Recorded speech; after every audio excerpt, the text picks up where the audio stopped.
అందరికీ నమస్కారం. ఇప్పుడు నేను ఒక చిన్న కథ చెప్పబోతున్నా. దాని పేరే 'బంగారు గొడ్డలి'. ఒక ఊరిలో రామయ్య, పుల్లయ్య అని ఎదురెదురు ఇళ్ళలు స్నేహితులు. పుల్లయ్య ఏమో సోమరిబోతు, పడుకునేవాడంతే, ఏం చేసేవాడు కాదు. రామయ్య ఏమో మంచిగా ఒక అడవికెళ్ళి చెట్టు ఎక్కి కట్టెలు కొట్టి ఇంటికి వచ్చేవాడు. పుల్లయ్య ఏమో ఏమీ చేసేవాడు కాదు. రామయ్య ఏమో తన జీవితాన్ని అలా గడిపేవాడు.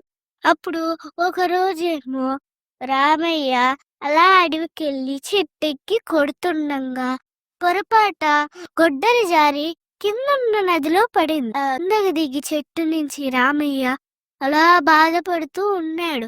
అప్పుడే నదిలో ఉన్న దేవత వచ్చి, అయ్యో ఎందుకు నాయనా అలా ఏడుస్తున్నావు అని అనింది. ఇక్కడ నా ఒక గొడ్డలి పడిపోయింది, అందుకే నేను ఇక్కడ ఇలా కూర్చుని బాధపడుతున్నాను. దేవత, అవునా, సరే నేను వెతికి ఇస్తాను, ఆగు, బాధపడకు అని నింది దేవత. అప్పుడేమో వెళ్ళి వెతికిస్తే బంగారు గొడ్డలి చూపించి, ఇదేనా నాయనా ఈ గొడ్డలి అంటే, అప్పుడు రామయ్య ఏమో ఇది నాది కాదు, నాదేమో ఇనప గొడ్డలి అన్నాడు.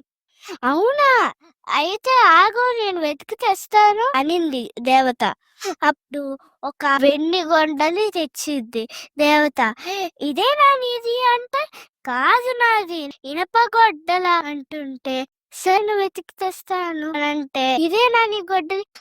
ఇదే నాది అని అన్నారు. రామయ్య చేసిన పనికి నీటి దేవత చాలా మెచ్చుకుని, సరే నాయన, నీకు బంగారము, వెండి మీకు బహుమతిగా ఇస్తున్నాము, ఇంకా ఈ గొడ్డలి కూడా ఇచ్చేస్తున్నాము. నువ్వు చేసిన పని ఎంత చక్కగా ఉందో, ఎల్లు నిజాయితీగా ఉంది కూడా, సరే అని ఆనందంగా వెళ్ళాడు.